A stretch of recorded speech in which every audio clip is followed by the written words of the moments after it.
제가 직장을 그만두게 된 계기가 한 20년, 30년을 이렇게 월급을 계산을 해보니까 그때 당시에 유튜브에 그런 게 많이 나왔거든요. 뭐 20년 계산해보면은 뭐 알 수 있다. 자기 미래를 뭐 이런 것들을 했을 때 저도 해봤거든요. 근데 진짜로 그 월급만으로는 집 사기도 너무 어려운 거예요. 그리고 제 직장 생활의 패턴이 너무 루즈했고 그래서 그때부터 돈을 어떻게 하면 벌지? 막 이런 생각을 굉장히 많이 가졌거든요. 무조건 돈을 벌고 싶다. 뭐 이렇게. 근데 그때 당시에는 그렇게 돈만 바라봤어요. 왜냐면 그 돈이 내 미래를 바꿔줄 거라고 생각을 했기 때문에. 근데 그러면서 저도 운 좋게 돈을 벌었던 시기도 있었지만 굉장히 많은 실패들이 있었단 말이에요. 그 많은 실패들을 겪으면서 제가 확실하게 바뀐 게 이래서 돈을 쫓지 말라는구나 이 얘기가 이제 체감이 되더라고요. 근데 그게 뭐냐면은 돈을 쫓으면은 나를 안 보게 되는 거예요. 각자 사람마다 장점이 있고 각자 사람마다 잘하는 게 있고 성향이 있고 기질이 있잖아요. 그리고 자란 환경도 있고 경험도 다 다르고 어떤 프랜차이즈를 해도 누구는 잘 되고 누구는 안 되잖아요. 근데 이제 돈을 쫓다 보니까 이것들이 상관이 없는 줄 알았어요. 아이템이 중요한 줄 알았죠. 그래서 그냥 아이템만 쫓아다녔던 것 같아요. 잘 되는 아이템 뭐지? 잘 되는 사업 뭐지? 돈 많이 되는 사업 뭐지? 이렇게 하다 보니까 그거를 하다가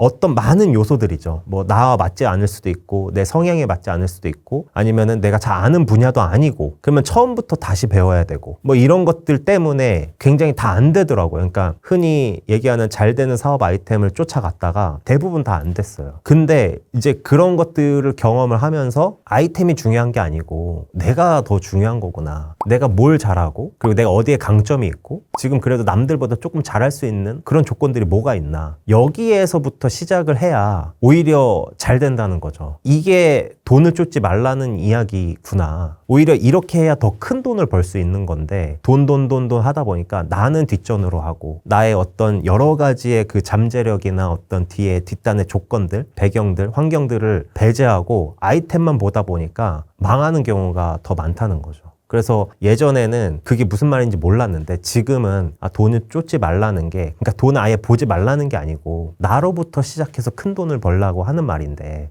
그거를 좀 오해했던 거죠, 제가. 그래서 지금은 돈을 쫓지 않고 나로부터 시작하는 사업을 무조건 해야 된다라는 생각을 가지고 있습니다. 그래서 돈의 숫자를 보지 말고 행위에 더 집중했던 것 같아요. 내가 월 1,000을 벌고 싶어. 월 억을 벌고 싶어. 이렇게 해버리면은 방법들을 찾아가려고 굉장히 노력하거든요. 여기 조회수 뭐 드라마로 찍어서 조회수 올리고 아니면은 갑자기 뭐 과일 위탁 판매 해야 되고. 그러니까 숫자로 보면은 내가 거기에 더 끌리는 것 같아요. 그 숫자로 목표를 정하면은. 근데 그게 아니고 내가 계속 꾸준히 할 수 있는 거에 집중을 하면은 더 큰 돈을 버는 것 같아요. 왜냐면 내가 더 그 숫자가 아니고 어떤 행위잖아요, 이거는. 내가 꾸준히 계속 할 수 있는 거. 이것들은 사실은 남들한테는 되게 어려운 일일 수 있거든요. 남들한테는 되게 어려운데 잘 안 되는 거일 수 있거든요. 근데 그것들을 하다 보면은 그 안 되는 사람들이 저한테 도움을 요청하거나 아니면 저의 서비스를 산다거나 혹은 뭐 그게 제품이 될 수도 있는 거죠. 그래서 돈을 벌기 직전에는 제가 지금 계속 할 수 있는 것에 목표를 두는 어떤 시야를 가진 것 같아요. 제가 좀 늦은 나이에 독립을 했어요. 20대 때는 진짜 게임 페인이었거든요. 게임만 하고 집에서 퇴근하고 게임하고 엄마가 차려주는 밥 먹고 나가면 월세니까 한 그런 생활을 해오다가 30대 때 이제 집을 나와서 이제 뭐 사업을 하고 시도를 하고 이렇게 했던 거거든요. 근데 그 과정에서 제가 어려움을 겪는 순간순간들을 약간 성찰을 하다 보니까 그 어려움이라는 게 결국에는 내가 어떤 선택을 못해서 어렵더라고요. 근데 그 선택을 못하는 것은 독립적 사고나 주체적인 삶이 아니었던 거예요. 항상 의존했었고 항상 누가 해결해 주리라는 어떤 의존성이 강했던 거죠. 그러니까 두 가지 선택지가 있을 때 선택을 못하는 거예요. 내가 주체적으로. 근데 그게 저는 독립과 매우 깊게 연관돼 있다고 생각을 했거든요. 내가 스스로 나와서 경제적으로든 육체적으로든 정신적으로든 독립을 해본 적이 없다 보니까 그런 부분에서 굉장히 제가 두렵고 용기를 바로 내야 됨에 있어서도 잘 못 냈고 이런 것들이 내가 왜 그럴까를 계속 돌이켜보면은 독립을 내가 너무 늦게 했구나라는 생각을 그때 가졌었거든요. 그러면서 그런 것들을 생각하면서 주체적이게 행동하려고 하고 그리고 나 스스로 선택하고 책임지려고 하는 행위들을 한 30 초반 때부터 조금 인식하고서 노력했던 것 같아요. 그래서 그게 걸린 게 한 7년 된 것 같아요. 내가 진짜 독립을 이제 완벽하게 내 어떤 인격체로 했구나라고 느낀 거는 한 그 과정이 30살부터 37이었던 것 같아요. 그래서 드리고 싶은 말이 30대라면은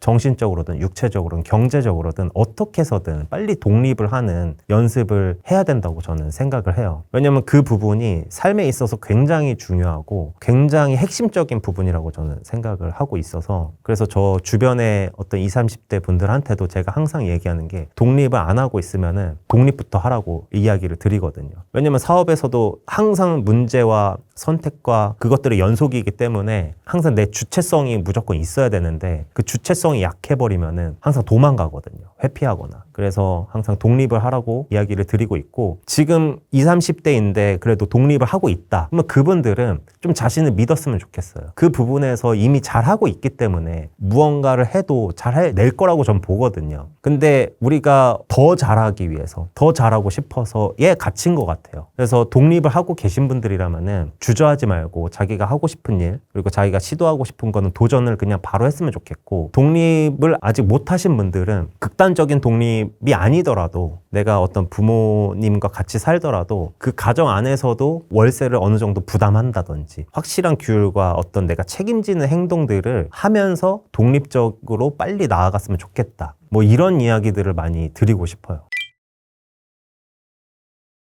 우리가 많이 아는 애플도 사실은 시장의 1%를 목표로 삼았어요. 그 모바일 시장이라는 부분에서 1%의 목표를 삼고 진입을 한 거거든요. 그러니까 우리가 어떤 브랜드를 하고 싶고 어떤 제품이나 어떤 것을 브랜딩하고 싶다 했을 때는 무조건 대형 브랜드를 따라하면 안 되고, 대형 브랜드가 시작했던 역사를 거슬러 가서 그들의 시작을 봐야 된다고 저는 생각을 하거든요. 근데 그들의 시작은 거대한 게 아니었어요. 그러니까 어떤 창업자도 마찬가지고 어떤 사업들도 마찬가지인 게 대부분 크게 해서 크게 성공한 사업은 거의 없는 것 같아요. 대부분 다 작은 데서 시작하거나 작게 시작하거나 뾰족하게 시작해서 거기에서 시작했기 때문에 유기적 성장으로 커진 거지, 처음부터 크게 시작해서 크게 성공한 사례는 많이 없는 것 같아요. 기본적으로. 그렇기 때문에 1인 사업가나 어떤 이제 자영업자일수록 극단적으로 뾰족해야 되는 것 같아요. 그래서 극단적으로 뾰족하지 않으면은 대형 브랜드하고 싸워서 이길 수가 없잖아요. 우리 자본력으로. 사실 자본주의 사회에서 자본력으로 이길 수 있는 게 말이 안 되는 거죠. 대형 브랜드하고. 그래서 결국에는 대형 브랜드가 하지 못하는 어떤 그 뾰족함을 가지고 먼저 진입을 하고 거기에서 시작을 해야지 나중에 그 작은 브랜드가 크게 될 수 있는 거지, 큰 브랜드를 벤치마킹해서 그들의 지금의 결과값을 벤치마킹하는 것은 굉장히 위험한 방법인 거죠. 그래서 그게 빠른 피드백 같아요. 그게 빠른 피드백이 뭐냐면 SNS로 대형 브랜드들은 못하는 거는 우리는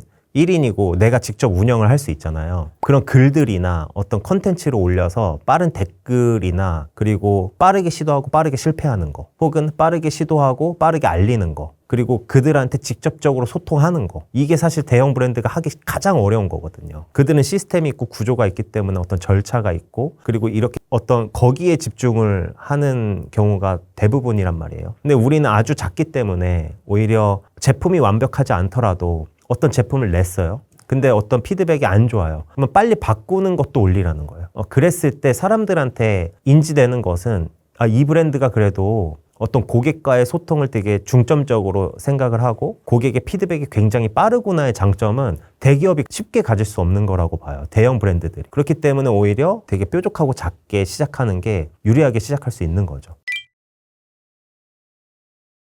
좀 성공하는 사람들은 항상 긍정적이냐? 그건 아닌 것 같거든요. 그 기준이 뭘까를 생각해 보면은 일단 전제는 긍정인데 그 과정은 조금 부정적으로 바라보는 것 같아요. 그게 뭐냐면은 전제는 긍정이라는 게 뭐냐면 일단 시작하거나 아니면 일단 된다는 마음으로 시작을 해버리는 거죠. 그 다음에 그 사업이나 어떤 일을 해나감에 있어서는 굉장히 부정적인 시각도 되게 필요하잖아요. 왜냐면 이게 안 됐을 때 아니면은 이게 안 좋은 상황에 놓여졌을 때, 이럴 때는 사실 우리가 대비를 해야 되잖아요. 그래서 그냥 부정적이다라는 그 개념이 단순한 개념보다는 긍정 안에 있는 거죠, 사실. 그래서 잘하시는 분들이나 이런 분들은 긍정적이면서도 그 과정의 방향은 부정으로 방향을 이렇게 잡아 나가는 것 같아요. 근데 그냥 처음부터 부정적인 사람이 있는 거죠. 그거 해서 되겠어? 그냥 안 하는 데는 이유가 있어. 뭔가 부정적이다라기보다는 합리화를 좀 잘 시킨다랄까? 합리화를 잘 시키는 사람은 사실은 말하다가도 그냥 끄덕이고 별말을 안 해버리죠. 뭐 저도 그렇고 다른 분들도 그럴 거라고 생각을 해요. 그러니까 그 부정적인 말을 했을 때 굳이 거기에서